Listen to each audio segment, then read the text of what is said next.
Olá, meus amigos, sejam bem-vindos a mais um dos nossos encontros de direito tributário. Na verdade, nesse nosso encontro, procurar aí os elementos mais preliminares e importantes nessa nossa convivência. Digo isso porque nós temos que, inevitavelmente, reconhecer que estudar direito tributário é identificar o conceito básico de tributo e também quais são as espécies que dali vão surgir. É claro que nessa conversa toda, vejam, é evidente que o estudo tributário não se limitará a conhecer o que é tributo ou quais são as formas e espécies que nós temos. Mas, inevitavelmente, esse é um ponto de partida indispensável. A própria doutrina nacional foi muito curiosa nesse aspecto. Ela falou o seguinte, olha, eu poderia agregar um ou outro elemento, etc., mas já que nós tivemos no direito brasileiro uma definição, uma positivação, uma conceituação que foi já reconhecida pelas nossas normas, nós não podemos desconhecer aquilo ali. Ainda que comentada, eventualmente badalada, mas efetivamente nós temos que reconhecer as suas bases e como é que ela funciona efetivamente. Então vamos lá, vamos enfrentar essa lógica da tributação. E claro, quando nós começamos a identificar ali o conceito básico de tributo, um elemento é fundamental, um elemento é indispensável. Nós temos que reconhecer o seguinte, que esse estudo da tributação parte não simplesmente de ter um tributo, mas parte da existência e do reconhecimento de que o Estado possui uma atividade financeira. O Estado, inevitavelmente, olhou também e percebeu o seguinte, olha, eu sou responsável por executar uma atividade administrativa, eu vou ter que desenvolver uma série de atividades, as atividades ali administrativas procuradas no seu sentido mais claro e inevitável da nossa compreensão. Então, ele olhou e falou o seguinte, olha, a minha função, a minha razão de ser é a execução de atividades administrativas. Só que, para que eu possa executar essas atividades administrativas, é indispensável que eu tenha também recursos, meios para isso. A atividade administrativa envolve, inevitavelmente, o gasto público, envolve, inevitavelmente, despesa pública. Para que eu possa fazer isso, eu preciso ter recursos públicos. Foi aí que o próprio modelo jurídico percebeu que não bastava cuidar, disciplinar, regularizar, do ponto de vista jurídico, a denominada atividade administrativa. Era preciso também fazer esse mesmo movimento, essa mesma atuação dentro das atividades financeiras. Quer dizer, a atividade financeira passou a ser vista como algo que, no final das contas, também era necessário de um reconhecimento jurídico e o próprio desenvolvimento do que nós chamamos de Estado de Direito teve um cuidado em relação a isso. Sem querer ir muito longe, posso lembrar a todos que quando nós pensamos a própria evolução do Estado, os próprios movimentos que marcaram a nossa vida, a Revolução Francesa tinha um problema ali no uso dos recursos públicos, na coleta dos recursos. Então, ainda que não o único estopim, esse também foi uma faísca que fez eclodir aquele regime todo. E, de uma certa forma, vários movimentos na história do mundo são dessa maneira. Nós vamos identificar mesmo o surgimento da Carta Magna, lá no século XIII, com essa resistência de alguns setores daquela sociedade da época de contribuir com determinados recursos, ou pelo menos a resistência em sofrer aumentos decorrentes desses. Depois, nas colônias, ali no movimento de independência dos colônios, a famosa figura da resistência norte-americana em relação à tributação que vinha da matriz. Talvez o evento mais marcante é o evento da jogada no chá da Baía de Boston, que ficou conhecida e até hoje é usada a expressão do Boston Tea Party, em que, no final das contas, você percebe ali que as sociedades organizadas precisavam, ou pelo menos reclamavam, algum tipo de controle nessa lógica da atividade financeira também. Do ponto de vista nacional, isso também não foi muito diferente. Mesmo a movimentação pela independência, depois pela proclamação da República, ou pelo menos pelo fim do Império, era um momento em que se discutia do ponto de vista a resistência em relação ali, o pagamento, vem daí a figura do quinto dos infernos, porque 20% tudo que se recolhia no país deveria ser transferido para a coroa, e assim vai, diversos movimentos que mostram a necessidade do tratamento jurídico em relação a esse processo da atividade financeira, que sempre foi muito traumático. É claro que, não, apesar de estar fazendo esse pequeno desenvolvimento histórico, não tem a menor pretensão aqui de cuidar disso. Na verdade, é só para mostrar a importância e também para reconhecer o seguinte: a ideia da atividade financeira envolve dois aspectos inevitáveis nessa balança. Existe o aspecto óbvio e necessário em relação à coleta dos recursos, ao processo das receitas públicas e, do outro lado, a despesa. Claro que, do ponto de vista tributário, nos interessa, primeiro, a coleta dos recursos e não a realização da despesa. A despesa não é, a princípio, um problema tributário. É claro que, na nossa lógica de uma cidadania, nós podemos até pensar o tempo todo: não, olha aqui, cadê a questão da realização da despesa, como fica, como não fica, eu pago tanto, gasta-se mal, mas isso não é o elemento que nós necessariamente temos que procurar nesse processo de estudo. Nós temos que olhar, sim, ao conceito das receitas. E aí, claro, houve toda uma forma de encontrar e disciplinar as receitas. Dessas receitas, não há dúvida, o tributo é a principal delas. Vejam, por que nós destacamos o estudo tributário? Porque dessa atividade financeira, o orçamento do governo federal, por exemplo, ele gira já há alguns anos na casa de mais do que 2 trilhões. E desses 2 trilhões, imagina, o Estado arrecada, o governo federal, para falar mais precisamente, arrecada e gasta anualmente mais do que 2 trilhões de reais. Claro que aí seria possível olhar em que isso é gasto, mas imagine, eu transfiro da sociedade para o poder público federal mais do que 2 trilhões de reais. E eu estou falando mais, é mais mesmo, 2 ponto alguma coisa.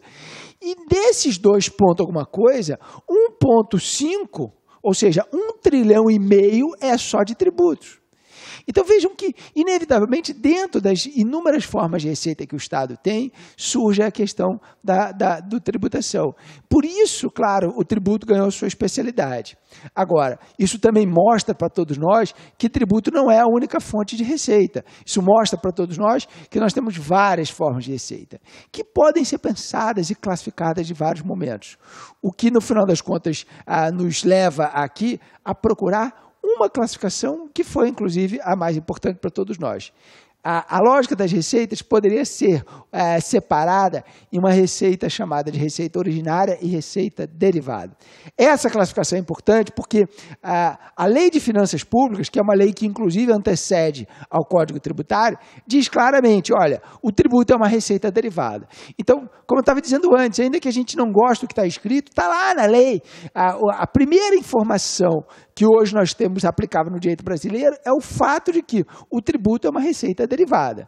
Isso significou dizer o seguinte: que quando nós pensarmos a ótica das nossas receitas, nós podemos e devemos olhar esse padrão aqui.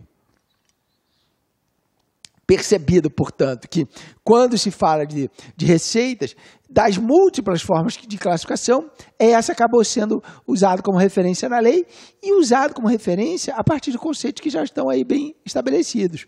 Todo mundo chama de receitas originárias aquelas receitas que o Estado consegue obter sem o emprego do seu grande predomínio, do seu grande desequilíbrio. Quer dizer, o Estado consegue obter recursos agindo, não vou dizer que é igual a um particular, mas agindo sem aquela coercitividade, sem o poder de império que lhe é tão preciso. Ele consegue, como qualquer outra pessoa, num regime contratual, obter recursos. Imagine, já que nós estamos num momento aí tão futebolístico da nossa vida, o Estado tem vários estádios de futebol. É do poder público, alguns, né? Pelo menos não em todos os lugares do mundo, mas no Brasil, em várias cidades, o Estado é público.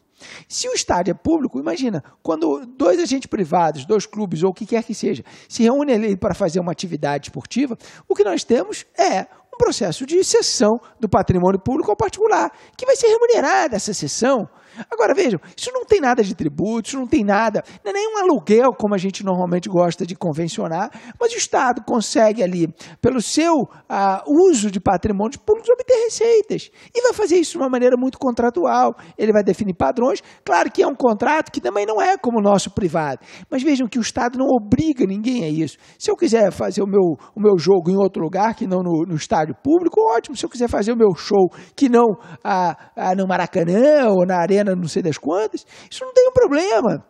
Pode fazer. Vejam, o processo de utilização do patrimônio público permite, por outro lado, essa ótica das receitas. Só que essas receitas não têm o caráter, por exemplo, que o tributo é tão marcante, que é a compulsoriedade, que é a coercitividade.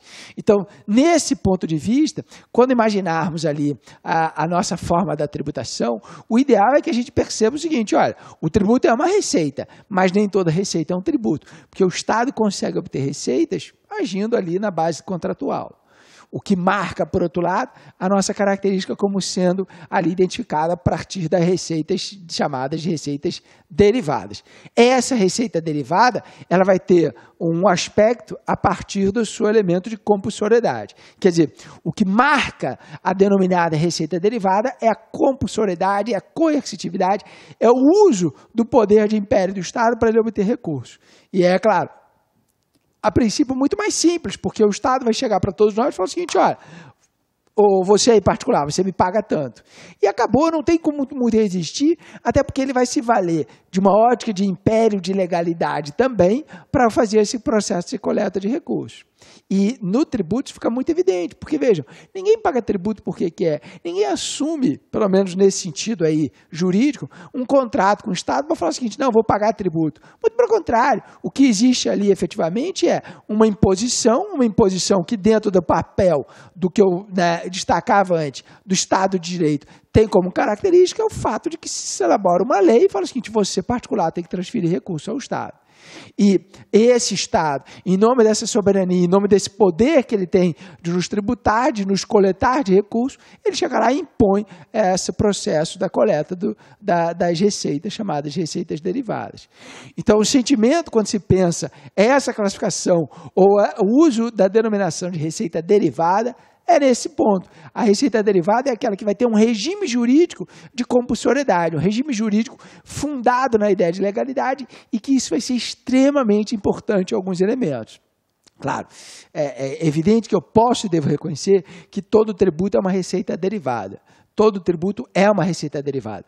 O que nós precisamos efetivamente nesse contexto é reconhecer no mais que quando se fala dessa ótica das receitas derivadas, o que está por trás de tudo isso é essa coercitividade, é o uso do poder de império do Estado que vai consequentemente colocar o particular numa posição de não manifestação de vontade e de sofrer com o processo da coleta de recursos a partir dessa lógica de compulsoriedade que ele não tem como evitar.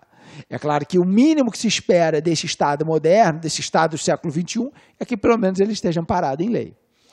Por outro lado, o que acaba surgindo de tudo isso é que quando nós pensamos a ótica das chamadas receitas derivadas, e aqui são tipos de receitas derivadas, surgem vários tipos que não apenas o tributo. É evidente que o tributo é a grande forma de receita derivada. Então, quando nós pensarmos os tipos de receita derivada, o tributo é a grande forma. Como dizia vocês, a própria Lei das Finanças Públicas, que é a Lei número 4.320, no seu artigo 9º, diz tributo é receita derivada. Então, já nesse ponto, ele vai ter a identificação muito precisa e muito clara de que o nosso tributo tem essa qualidade de receita derivada. Agora, se eu parar e pensar a partir daquele processo de coleta de recursos fundados na compulsoriedade, o tributo não é a única. Já está aqui indicado, olha, nós temos, por exemplo, os processos de punição, as penalidades pecuniárias, multas, os confiscos. É claro que alguém vai me advertir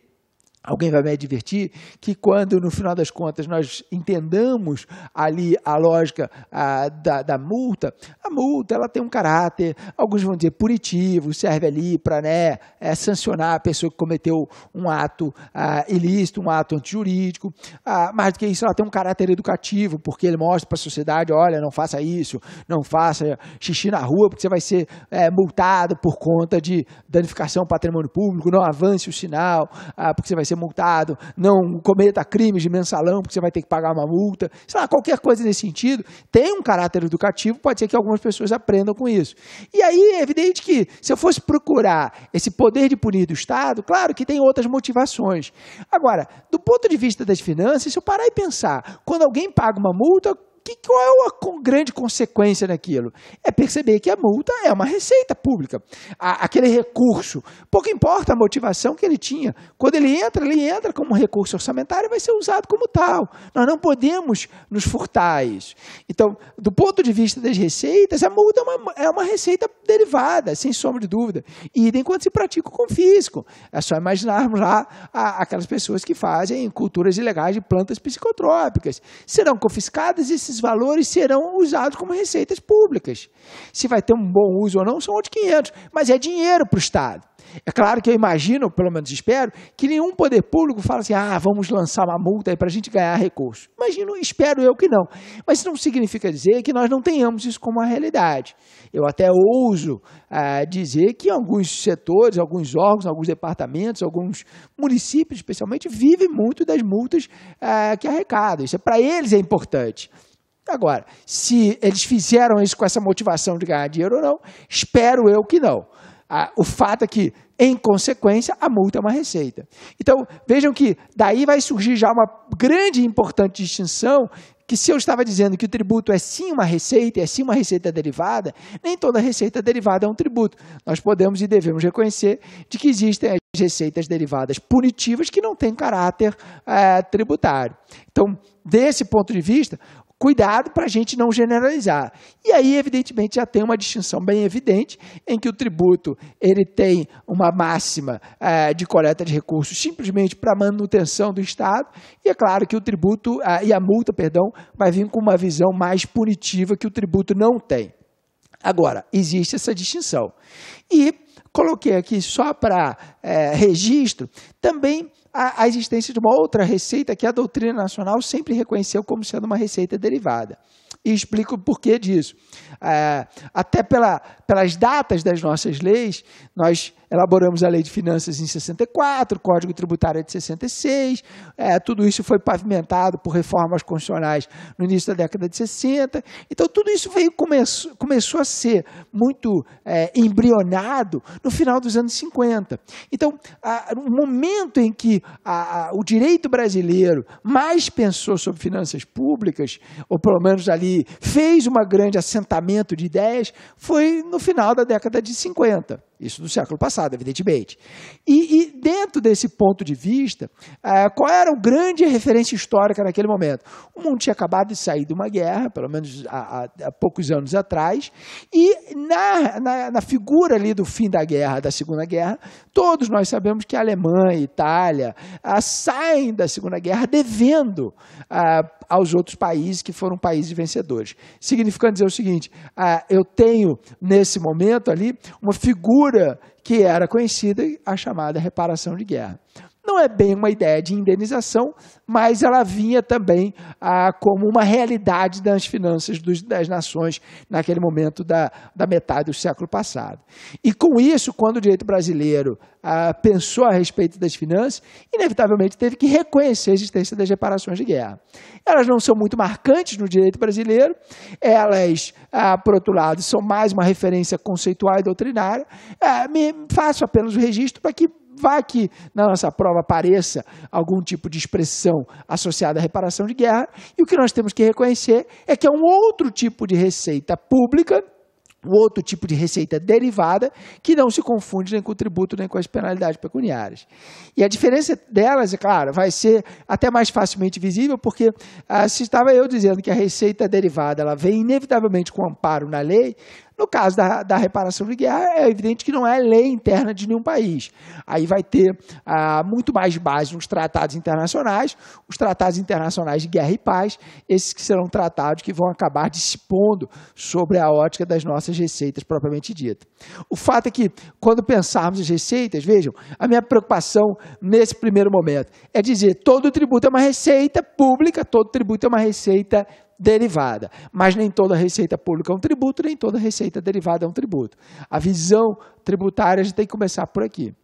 E isso trouxe algumas consequências. Vejam, se estou eu dizendo que o tributo é uma receita derivada, fundada na compulsoriedade, é claro que o movimento constitucional teve que pegar o tributo pela proa. Porque, no final das contas, eu tenho, claro, uma necessidade de contemplar na Constituição esse poder que o Estado também tem.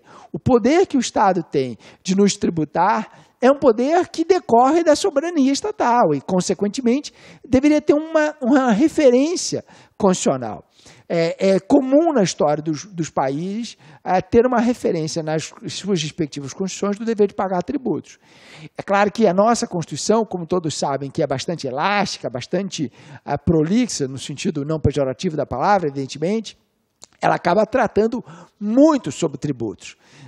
Mas é meio comum, já podemos assim dizer, que na história do mundo as constituições, pelo menos as constituições ocidentais, que nós mais nos comparamos, têm essa referência da imposição tributária.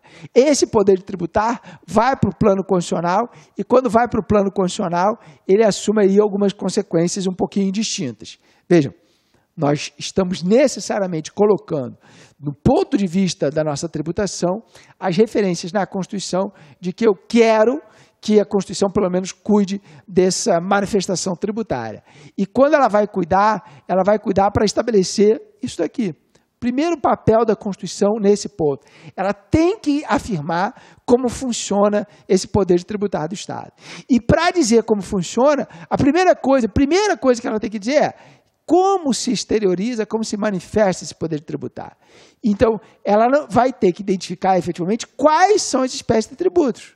Vejam, a razão de ser da referência constitucional acerca das nossas manifestações tributárias passa por aqui. Eu preciso colocar na Constituição esse poder de tributar e esse poder de tributar tendo ali uma base de que nós precisaremos ter essa referência como tal. Nesse ponto de vista, quando imaginarmos ali, justifica-se de maneira muito clara como a nossa Constituição começa o capítulo tributário.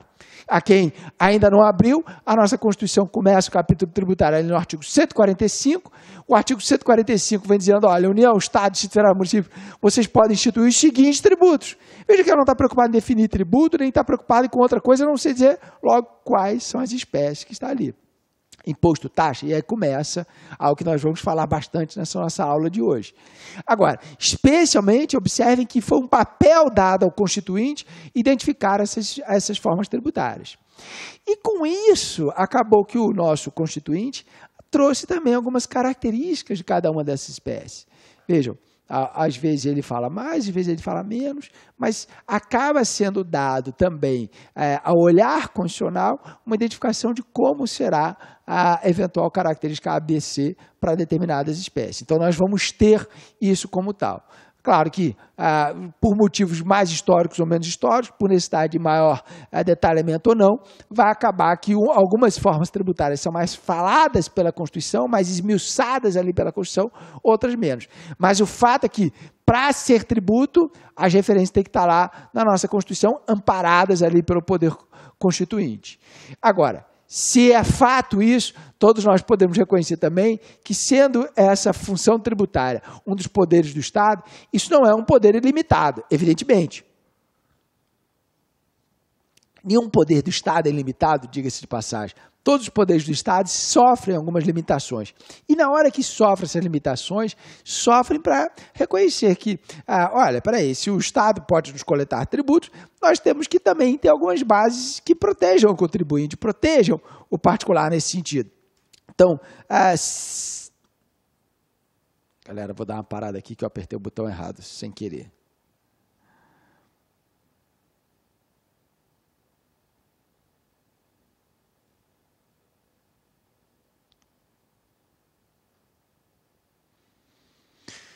Eu vou emendar da frase anterior, voltando aqui. Então, para proteger o nosso contribuinte, colocar limites nisso tudo, existem aí limitações que vão ser postas ao poder tributar. É também fruto do nosso processo histórico constitucional a identificação de que serão necessárias vedações a essa manifestação tributária. Essa manifestação tributária não pode simplesmente chegar e falar assim, não, tributo. Não, peraí, tem algumas coisas que vão ser necessárias. Você, para instituir tributo, tem que ter lei. Então, não cabe simplesmente ao Poder Executivo falar assim, não, o governante lá, o cara que está manuseando a maior parte dos recursos públicos, né, o chefe do Poder Executivo, fala assim, não, eu estou precisando de mais dinheiro para isso, para aquilo outro. Ele vai ter que perceber os freios constitucionais, as contenções, as barreiras constitucionais para disciplinar esse poder tributário. Então, fruto do nosso processo histórico, nós vamos encontrar ali na Constituição um pedacinho, ali um bloquinho, que começa no artigo 150, vai até o artigo 152, que é pela própria Constituição denominada de limitações ao poder tributário. Esse olhar é importante porque essas limitações nada mais são, muitas das vezes, do que aqueles grandes princípios gerais de direito, só que com uma cara tributária. Então, eu conheço a ideia de legalidade, vou colocar a legalidade do ponto de vista tributário. Eu conheço a ideia de isonomia, vamos pensar como é que a isonomia funciona do ponto de vista tributário. Nós vamos ter uma conversa, inclusive a nossa próxima conversa vai ser dedicada a esse processo, porque esses princípios tributários têm que ser bem observados. E já adianto a vocês que mais do que ter ali os princípios tributários bem observados, esses princípios, se de um lado eles servirão para limitar o Estado, por outro, eles vão estabelecer garantias a cada um de nós. Vejam que, se nós olharmos pelo próprio artigo 150 da Constituição, o artigo 150 da Constituição começa dizendo, olha, sem prejuízo de outras garantias é vedado ao poder público ABC. Então, isso já mostra que essa listagem aí não é uma listagem taxativa e mostra especialmente de que, se de um lado ele limita o poder do Estado, do outro, atenta bem, do outro ele nos protege. Eu não vou pagar tributo sem lei, eu não vou pagar um tributo que não seja isonômico, eu não vou pagar um tributo que sua lei tenha pretensão retroativa. Então, começa a Constituição a estabelecer formas de proteger o contribuinte. Quer dizer, proteções serão dadas para cada um de nós, para que essa nossa experiência tributária, por mais traumática que seja, porque, vejam, ninguém paga tributo porque quer. Nós não gostamos de pagar tributo. Eu imagino que vocês também não gostam. Eu não gosto. Cada um de vocês, quem gosta, eu não sei. Não faz muito sentido isso na minha cabeça. Pagar alguma coisa, assim, de maneira simplesmente porque vai ser obrigado. Mas, para que isso não seja desrespeitoso dessa nossa visão do Estado democrático, de direito, pelo menos a nossa Constituição traz lá garantias essas que o Supremo Tribunal Federal já teve a oportunidade de dizer que funcionam como garantias individuais, que se, portanto, são garantias individuais, essas garantias individuais, elas são garantias que, no final das contas, são garantias entendidas, portanto, como proteções ao contribuinte, cláusulas pétreas do nosso direito. Cláusula pétrea. O Supremo Tribunal Federal já teve a oportunidade de dizer que alguns desses nossos princípios, quando ali provocados por furto, por força de uma emenda constitucional, e ali seriam cláusulas pétreas que não poderiam sequer ser reduzidas pela emenda. É claro que, nesse processo, todos nós podemos fazer aquele raciocínio. Bom, a emenda não pode diminuir, mas pode aumentar as proteções. Então, dentro dessa visão, esse bloquinho aí, que vai merecer a nossa aula próxima, ela pode ser objeto de emenda desde que seja para ampliar a proteção, nunca para diminuir, nunca para reduzir essas nossas óticas de proteção. É papel da Constituição também nesse sentido.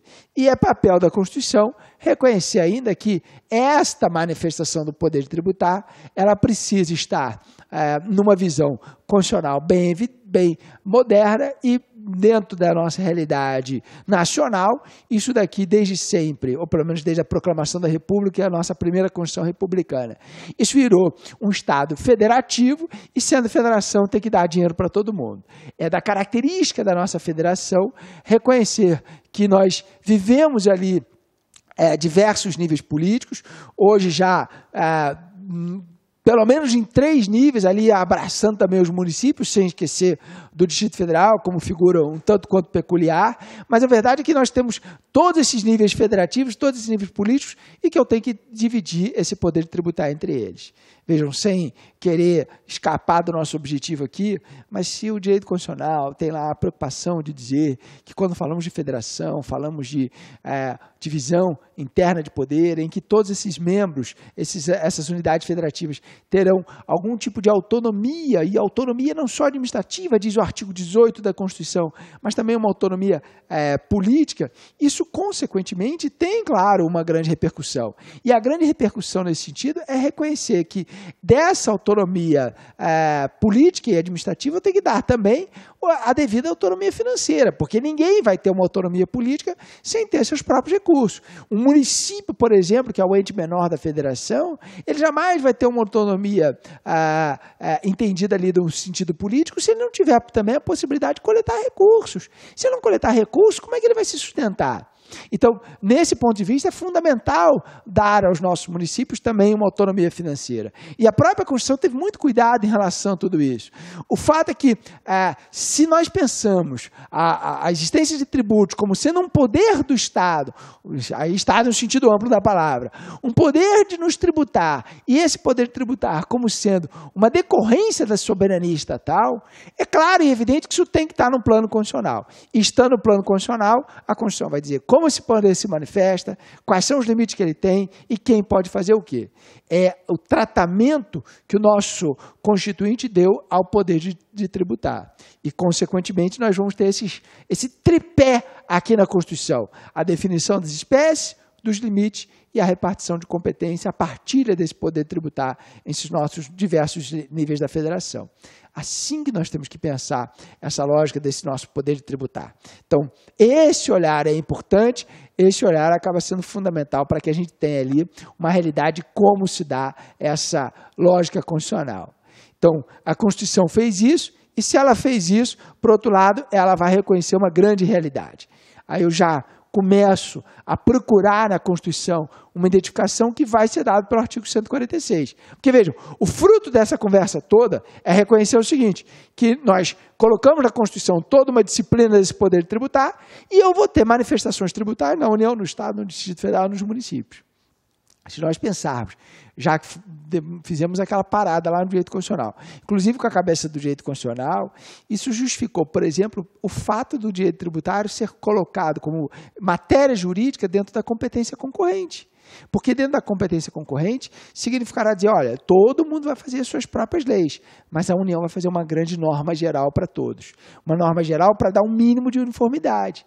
E essa é a razão de ser do artigo 146. É pegar aquela ideia da Constituição com normas gerais e falar o seguinte, olha, o que a gente quer dessas normas gerais? E eu sempre gosto de fazer uma referência, um exemplo, na verdade, que vai muito no senso comum das pessoas. Se perguntar para qualquer um sujeito ali, qualquer do povo que está andando pela rua, parar ele na esquina ali, e perguntar, meu amigo, quanto tempo vocês guardam os comprovantes de tributo? Claro, admitindo que seja uma pessoa que paga tributo. Se eu pegar o morador de rua, ele vai falar, o quê? Tributo? O que é isso? Mas, evidentemente, se eu pegar qualquer um de vocês, experimenta isso com um familiar qualquer. Quanto tempo a gente guarda os nossos comprovantes tributários? Todo mundo vai dizer assim, eu espero que guarde, né? Pelo amor de Deus, porque se for uma pessoa que não guarde nada, está ferrado. Um dia vai ter um problema, certamente. Mas qualquer pessoa vai dizer, guarda-se por 5 anos. E a pergunta mágica é, de onde vem essa referência de guardar por 5 anos? Vejam, se eu tenho tributo federal, estadual e municipal, será que esse prazo é igual para todo mundo? E aí é que se justifica a razão não só da competência concorrente, mas também do artigo 146. Nós queremos que alguns assuntos sejam tratados coerentemente, sejam tratados em nome de uma uniformidade e que, nesse ponto, nós tenhamos aí uma disciplina que, além do que está na Constituição, como ela mesma está reconhecendo, é necessário que alguns assuntos sejam tratados com mais equilíbrio nacional. E, portanto, essa nossa Constituição vai dizer o seguinte, olha, vamos reconhecer que é necessário uma lei de caráter nacional que possa, por exemplo, dispor sobre o conflito de competência, uma lei que possa pegar aquelas nossas limitações de poder tributário e melhor regulamentar.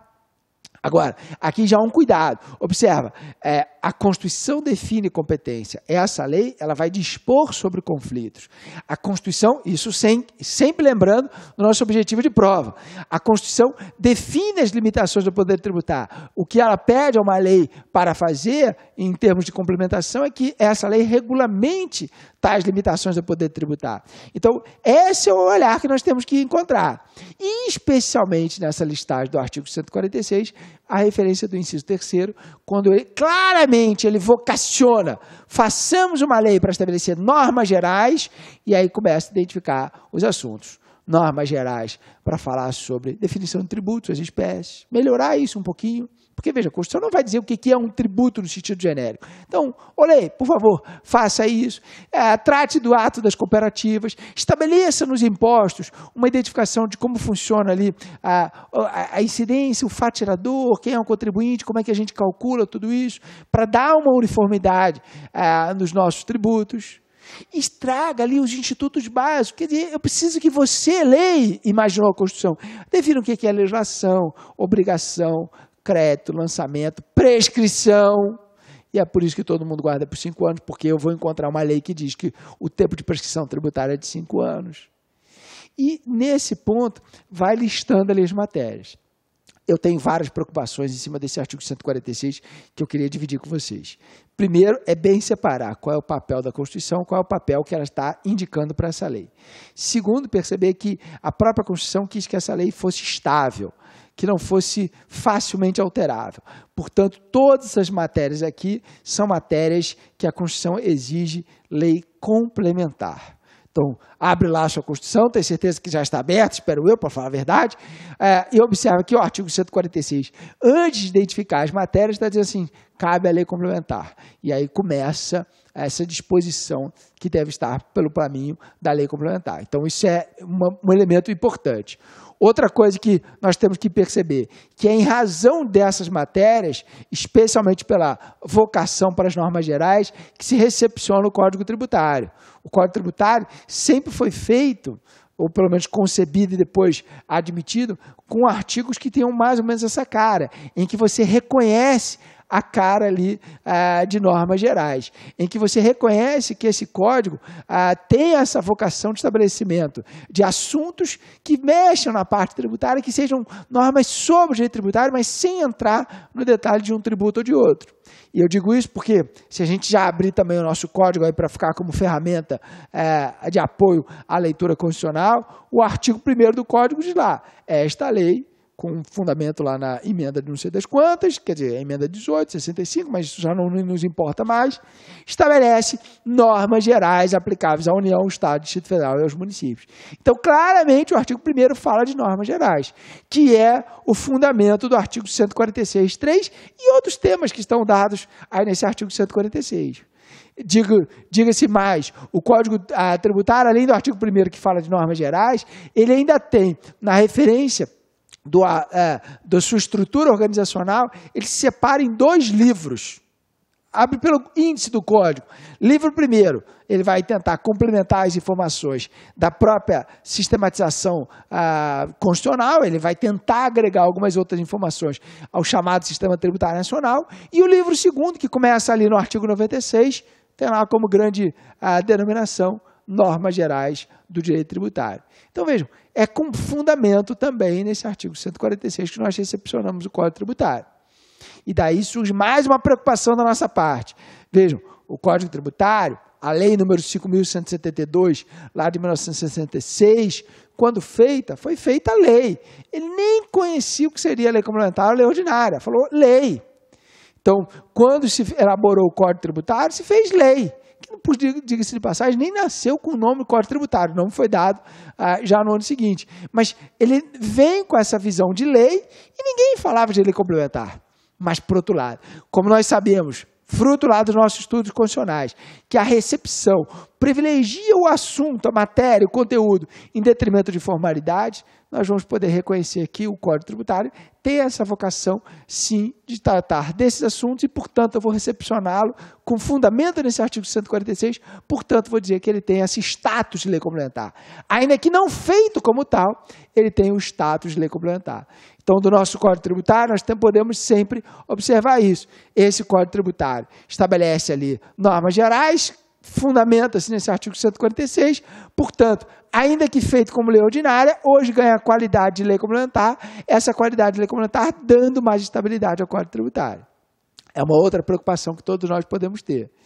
E ainda em termos de preocupações em cima do artigo 146, nós podemos também perceber que alguns desses assuntos não são tratados pelo Código Tributário. Então, por exemplo, adianto que o Código Tributário não vai falar nada sobre tributação do ato das cooperativas. como, por exemplo, pede o artigo 146. Até porque ele não conhecia muito isso. A lei de cooperativas, só para vocês terem uma referência cronológica, a lei de cooperativas é uma lei de 71, o Código Tributário é de 66. Então, é algo que, se fôssemos fazer uma nova norma geral tributária, talvez falássemos sobre esse processo de identificação dessas nossas citadas aí, normas na tributação das cooperativas. Então, isso seria aí uma realidade. Outra coisa que nós podemos observar é que o Código também não fala dessa hipótese última ali, que é a hipótese do artigo 146, 3D.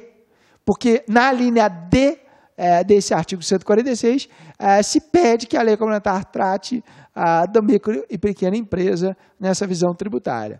Esse tratamento da micro e pequena empresa na visão tributária acaba tendo como realidade ali uma identificação de que existirá ali, do ponto de vista tributário, uma certeza de que nós devemos reconhecer também uma vocação para um processo de uniformidade para a micro e pequena empresa. O Código Tributário não fazia isso. Quem vai cuidar disso é uma lei complementar outra, que é a Lei Complementar 123 de 2006, já alguma vez mudada, mas é uma outra lei complementar, seria um outro processo do nosso olhar aí para fins de estudo. O fato é que existe aí esse outro assunto.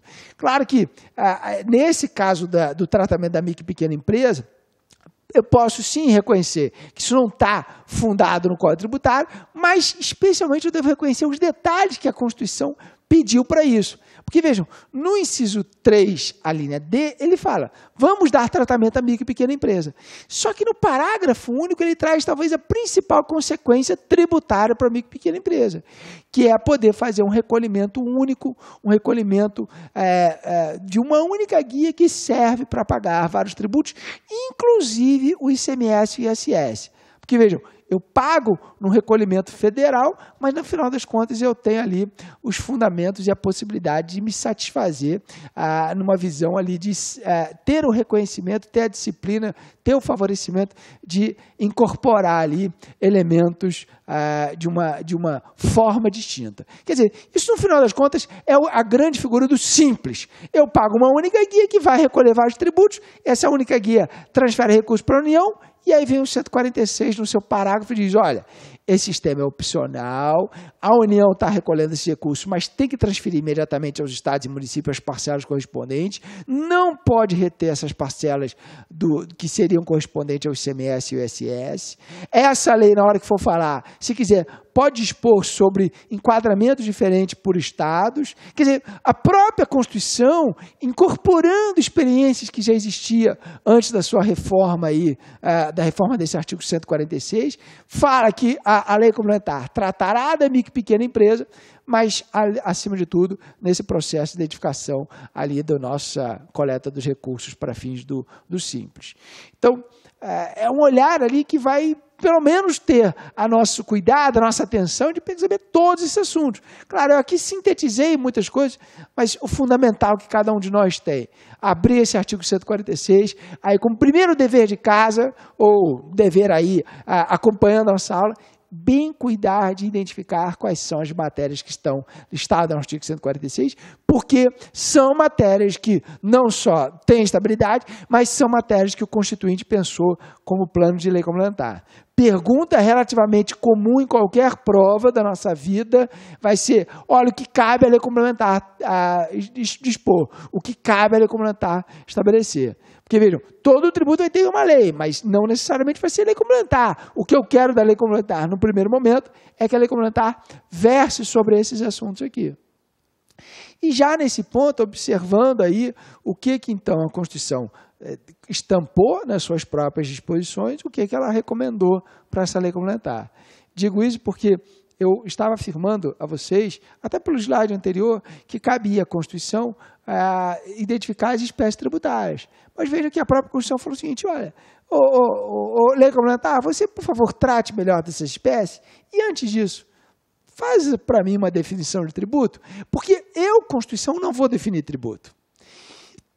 Esse é o gancho, esse é o link que nós vamos puxar na hora de identificar que, se a Constituição fala das espécies, Por outro lado, a identificação dos nossos tipos tributários vai ser mais detalhado pelo Código Tributário e, mais do que isso, o Código Tributário vai trazer para todos nós a definição de tributo. Então, olha aqui, já procurando isso, essa nossa definição de tributo, nós temos que ir lá no artigo 3º do Código. Então, vamos abrir o artigo 3º, porque esse momento aqui, claro, ele vai trazer as principais características, mas ali explica-se várias coisas. Por exemplo, começa esse artigo 3º dizendo o seguinte, olha, tributo é toda prestação pecuniária.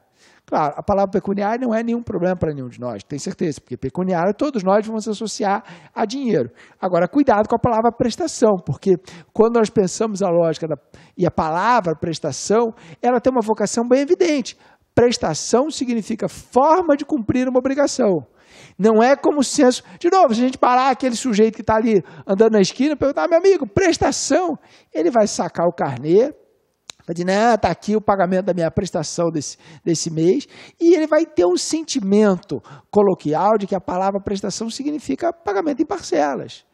Mas vejam, cada ramo do direito tem lá o seu vocabulário, tem o seu tecnicismo, e cada ramo do direito vai adotar expressões muito evidentes. Nesse ponto, quando se fala ali da palavra prestação, a palavra prestação tem um sentimento bem claro de ser, olha, terás um dever, terás uma obrigação. Como você vai cumprir? Então, quando o Código Tributário diz tributo é toda prestação pecuniária, ele está dizendo tributo é aquela obrigação que você cumpre em dinheiro.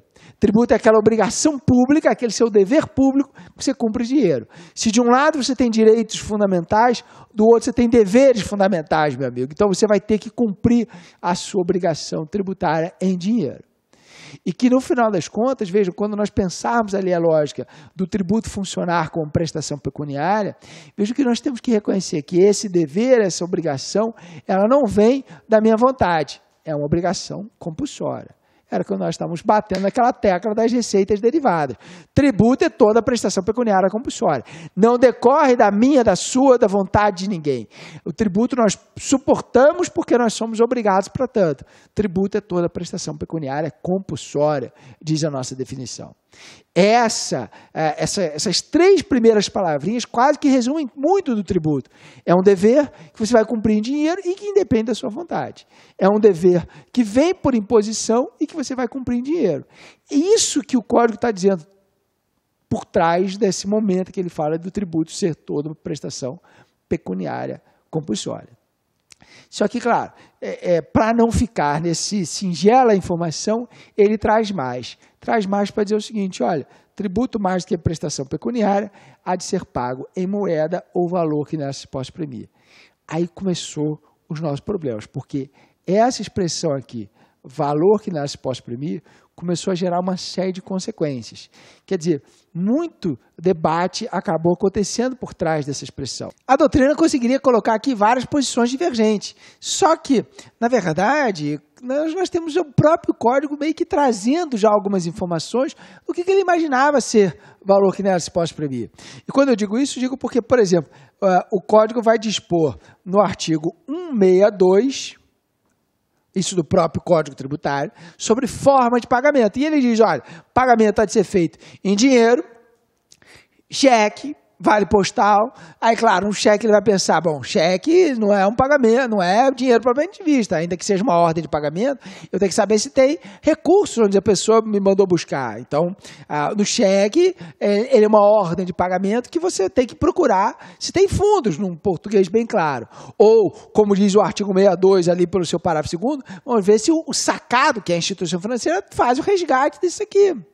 Então, para isso eu posso até exigir algum tipo de garantia nesse processo do pagamento feito por cheque. Mas observem que mais do que, claro, entrar no detalhe ali das nossas formas de pagamento, o que todos nós temos que reconhecer é que quando se fala de valor que nessa se pode exprimir, existe uma referência bem clara do que se entende por esse valor. O próprio código falou assim, olha, eu não quero cair nas divergências doutrinárias, eu já vou apresentar o que seja a ideia de valor aqui. E o que mais de interessante sai desse artigo 62 é o fato de que não só ele está falando de cheque, dinheiro, vale postal, mas ele admite também a figura das estampilhas. ou papel selado, ou um processo mecânico para tanto. E as estampilhas, alguém poderia pensar que é uma figura um tanto quanto velha, mas não tem essa velhice toda, não. Muito pelo contrário, a estampilha é algo que a gente usa bastante. E aí fica a referência de alguns tributos e alguns produtos, para falar a verdade, que não dá para ter um processo tão, tão próximo ao que é cada um de nós pagando o seu IPVA ou o seu IPTU. Imagine que, no caso do cigarro, a forma é da estampilha. Eu espero que ninguém fume, mas se todos olharem ali um maço de cigarro, uma caixa de cigarro, tem lá um selinho em cima. O cara vai pensar que é lacre, mas não é lacre não. Se olhar bem dentro do selinho, está escrito IPI. Então, vejam que o processo de recolhimento tributário nesse tipo de produto, como nas bebidas também, várias bebidas têm lá o selo, que se for importado vai estar escrito aduana. Então, na hora que você identifica ali as formas de selo, são dadas e são empregadas ainda hoje. Em vários estados, você vai reconhecer, a firma vai autenticar um documento em cartório, tem um selinho ali. Aquilo ali é taxa judiciária, porque o serviço é um serviço pelo Poder Judiciário, e aquelas atividades notariais registrais que tem um selo, aquele selo não tem nada a ver com o reconhecimento de firma, ao contrário, aquilo ali é para materializar de que houve o pagamento do tributo. Então, várias formas de estampilha são empregadas.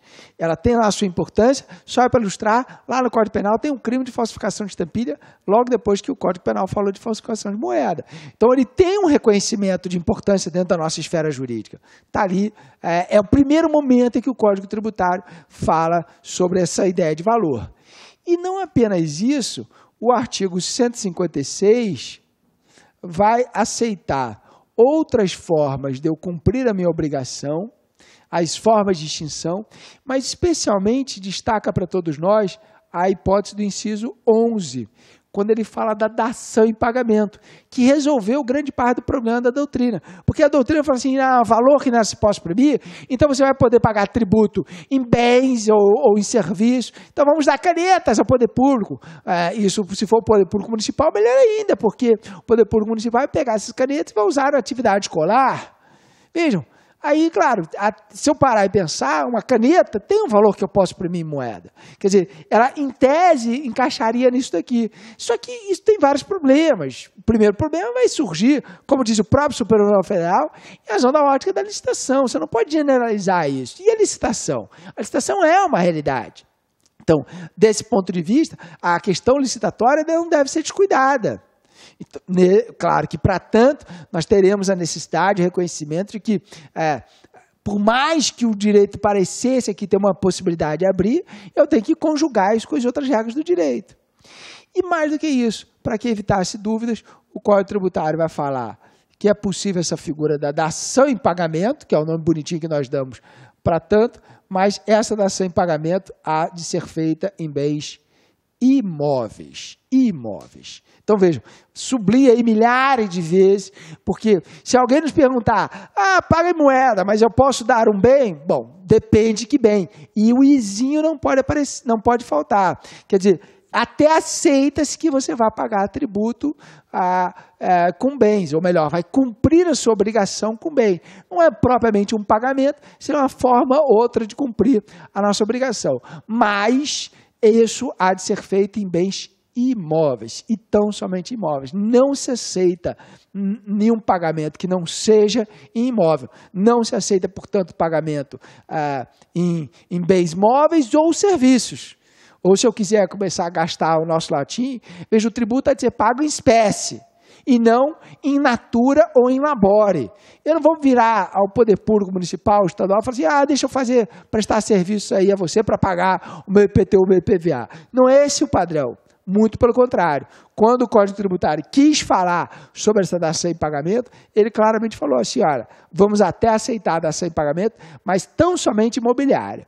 E se bem observado lá no artigo 156, no seu inciso 11, ainda exige que, olha, o ente político, União, Estado, Distrito Federal, município, diga aí, faça uma lei para identificar que imóvel é esse que você vai cuidar. Então, tenha cuidado para olhar bem claramente que tipo de situação imobiliária é essa. Porque imóvel que imóvel, ocupado ou desocupado, urbano ou rural, edificado ou não edificado, comercial ou residencial, sei lá, aí, assim, sem viajar muito, a lei tem que identificar que tipo de cenário é esse. Então, se de um lado a nossa previsão do artigo 3º parece deixar aberto, quando ele fala aqui, olha, nós teremos o tributo pago em moeda ou valor que nela se possa exprimir, por outro lado, essa expressão valor que nela se possa exprimir não é tão aberta assim. Ela, na verdade, vai ter ali já uma identificação do que se entende por valor que nela se possa exprimir no próprio código. É o código falando o seguinte, olha, estou abrindo o leque aqui para depois, lá na frente, a gente complementar ali com outras informações. Então, começou o nosso código dizendo, olha, tributo é toda prestação pecuniária, compulsória, paga moeda ou valor que nela se possa exprimir. Mas não apenas aquelas definições que já eram dadas já ali nos primeiros momentos do código. Houve ainda o artigo 3º trazendo outras informações. Veja aqui, ele vai olhar para mim e vai dizer o seguinte, olha, o tributo não é sanção de ato ilícito. É o momento em que nós vamos perceber o seguinte, opa, peraí, a nossa tributação não se confunde realmente com as penalidades. Lembra que nós estamos falando das receitas derivadas? Olha, as receitas serão ou receitas compulsórias ou receitas originárias, mas dentro das receitas derivadas, que serão aquelas receitas compulsórias, nós temos a certeza de que o nosso tributo ali tem um lado bem evidente, que é um lado ali relacionado a essa máxima de informação própria do cenário ali da compulsoriedade. Agora, tributo e multa não se confundem. Está aqui a definição de tributo, não se confundem. A multa não tem um caráter, tem um caráter punitivo, o tributo nunca. O tributo nunca vai ter um caráter punitivo, por conceito, por definição. Então, veja, aquela pergunta mais pueril de todas, em que alguém pode chegar e falar assim, não, mas aí, peraí, como é que... E veja, a nossa resposta é muito simples, o tributo não tem esse caráter punitivo. Por pior, por mais elevado que seja, o tributo não é para punir ninguém. O tributo é para fazer funcionar ali de uma maneira bem arrecadadora. E aqui eu preciso fazer duas observações. Estamos na definição do tributo, mas eu vou aproveitar o gancho aqui para fazer duas observações necessárias. Primeira coisa, o tributo nasceu com aquela visão de arrecadação. Ele nasce para esse objetivo arrecadador. Não há dúvida disso, ele tem esse objetivo de arrecadação bem evidente. Agora, não só essa arrecadação, é claro que o tributo pode cumprir outras tarefas. Então, na história, o que acabou acontecendo? Eu tenho um tributo, como a gente viu na aula que fez a classificação dos tributos, eu tenho um tributo que é tipicamente fiscal, ele serve para arrecadar. E eu tenho tributos outros que vão procurar ali um objetivo extra-fiscal, ou seja, um objetivo ali de tentar atingir algum cenário econômico, algum cenário social, alguma lógica que tenha esse cenário relativo à nossa parte da tributação mais própria ali desse processo de arrecadação associado com outras finalidades. Então, sempre usamos dos impostos aduaneiros para controlar a balança comercial, para controlar o comércio internacional. Usa-se do IOF para controlar o câmbio, o IPI para tentar estimular ou desestimular. Vejam, o exemplo que todos nós podemos sempre listar. Por que o governo brasileiro reduziu ao longo de anos passados tanto o IPI, estimulou tanto? Porque ele não está precisando de dinheiro. Evidentemente que não era isso, porque ninguém reduz IPI porque não precisa de mais dinheiro. Faz isso para cumprir outra tarefa, que é um estímulo econômico. Então, afirmo eu sempre, olha, o tributo jamais num caráter punitivo. Se ele for cumprir outra tarefa, ele está buscando aquela ideia da extrafiscalidade. Quer dizer, se ele for cumprir outra tarefa, o que ele está objetivando é tentar atingir ali o elemento de procurar uma perspectiva de estímulo de arrecadação ou de estímulo de determinados setores, sejam setores econômicos ou até elementos sociais. Mas isso nunca vai ser uma punição, isso vai ser no máximo uma extrafiscalidade. Por definição, o tributo jamais tem um caráter punitivo, jamais. E a outra coisa que nós temos que pensar sempre é como funciona essa relação do tributo com a questão do ato ilícito. Porque, vejam, o tributo jamais vai ter um caráter de punição, repito. Então, se acontecer um ato ilícito, você não vai ser punido tributariamente. Isso não significa dizer que você não possa ter consequências tributárias. É talvez a pergunta mais repetida na nossa vida, no nosso processo de estudo. E se acontecer um ato ilícito, qual é a consequência? Não, se acontecer um ato ilícito, a consequência é que você vai ter que pagar tributo. Quer dizer, não pelo tributo ser a punição, mas é aquele cenário. Se eu pratico algo de errado, e desse algo de errado produz uma consequência tributária, o tributo é uma consequência necessária. Ou seja, se eu imaginar efetivamente como funciona a ideia de tributação, fica a critério de vocês. Pratiquem um crime qualquer. E desse crime praticado ganhou dinheiro, tem que pagar imposto de renda. Porque, vejam, o tributo, ele vem pelo fato de você oferir renda e não com a punição pelo que você fez. Muito pelo contrário, numa visão muito objetiva, o direito tributário diz o seguinte, olha, eu vou abstrair a validade do que você praticou antes. Se o meu fato gerador é auferir renda tem que sofrer as consequências tributárias, independentemente do que você fez antes.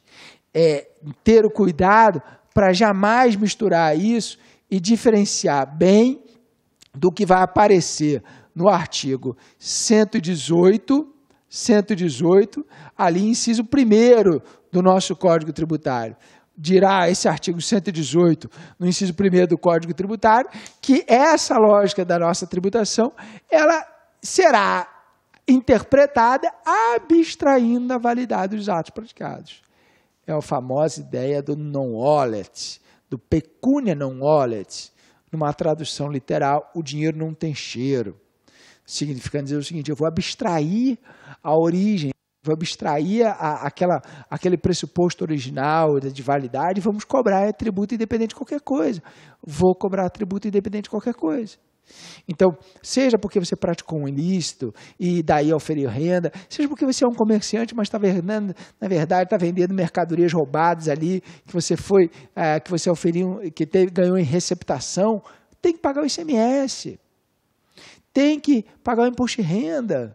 Veja, é muito comum, a gente viu isso em prova já, muito comum o sujeito chegar lá e falar o seguinte, peraí, quando imaginarmos aqui a lógica da nossa forma de tributação, vamos colocar ali uma combinação da definição de tributo com o assunto ali da pecunia non-olet.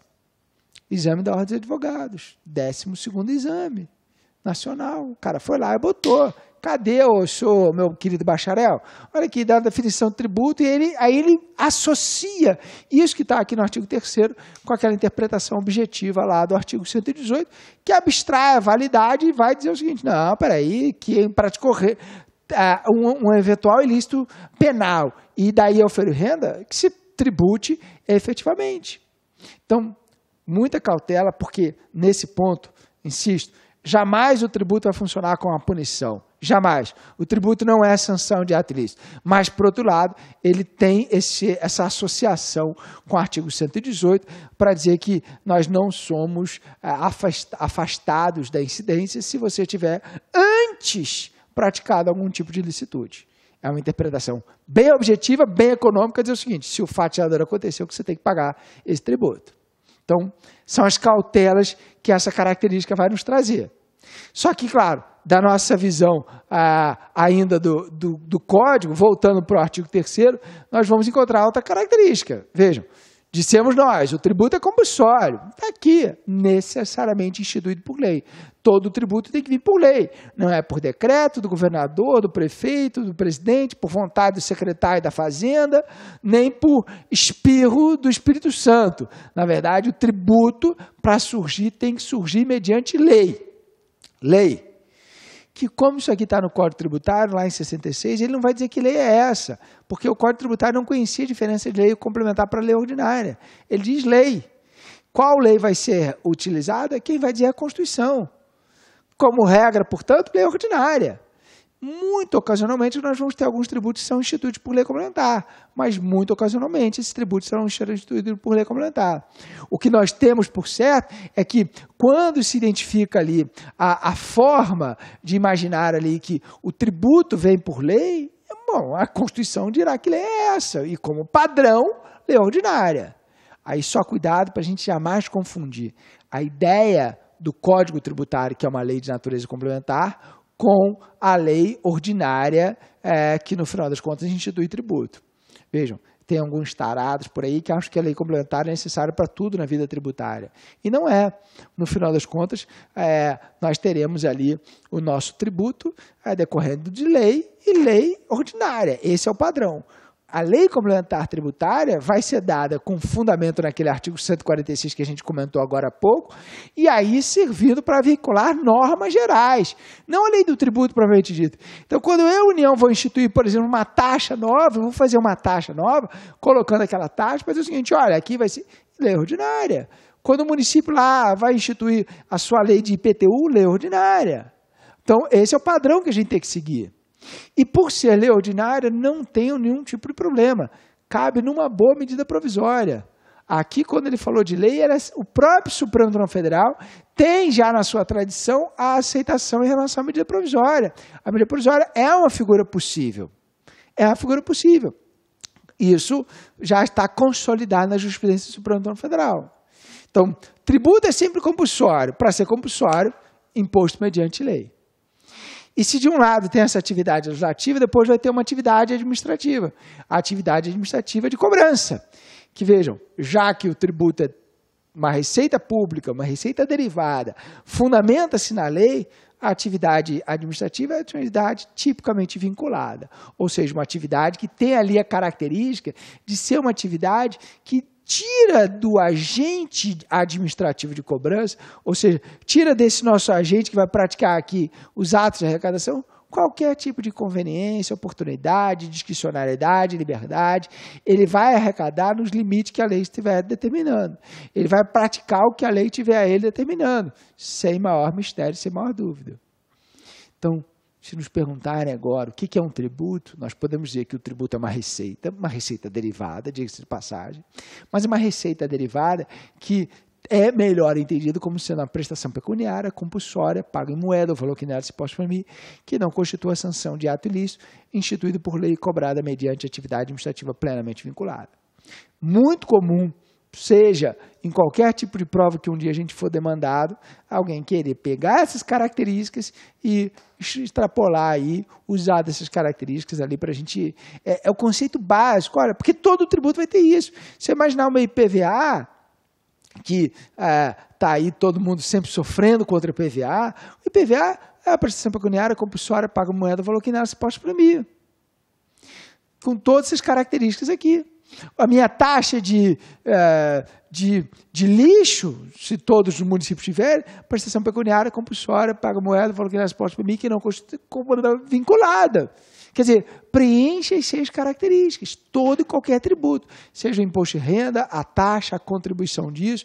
Se um dia o governo decidir, não, vamos instituir de novo a CPMF, o tributo, prestação pecuniária, compulsória, paga moeda, que não constitui sanção de ato ilícito, instituída em lei e cobrada por atividade administrativa plenamente vinculada. Aí está a nossa definição de tributo. Então, quando pensarmos como tal, a visão do tributo passa um pouco por esse sentido. A visão do tributo passa por esse sentimento de identificar ali que o nosso tributo preenche sempre essas 6 características. Todo e qualquer tributo preencherá essas 6 características, todo e qualquer tributo tem que cumprir essas 6 características. É o conceito mais genérico que nós temos. É claro que desse conceito genérico, nós temos que, por outro lado, perceber o seguinte: tributo é gênero e tem que, então, identificarmos as nossas espécies. E aí, galera? Gostou da super aula do professor Irapuan Beltrão? Então, olha só. Então, se você quer continuar assistindo essa videoaula e as outras aulas do curso, do módulo do professor Irapuan, Direito Tributário, que nesse momento nós temos 28 horas, eu convido você a conhecer nosso site e se matricular no nosso curso. O professor Irapuan é um grande professor, um grande profissional. Ele já ministra essa disciplina há algum tempo. Eu garanto para vocês que é um professor aí renomado. E esse módulo de Direito Tributário irá te preparar para qualquer concurso, para de qualquer banca, você pode ter certeza. É um curso, não é um curso superficial, é um curso de altíssimo nível do grande professor Irapuan Beltrão. O valor do investimento, acreditem, apenas R$ 60. R$ 60, 60 dias de acesso, R$ 1 por dia. Você pode ter certeza que é o melhor custo-benefício do mercado. Tá certo, meus amigos? Então venha estudar conosco, que eu tenho certeza que não irá se arrepender. Um forte abraço e fique com Deus. Tchau, tchau. Clique lá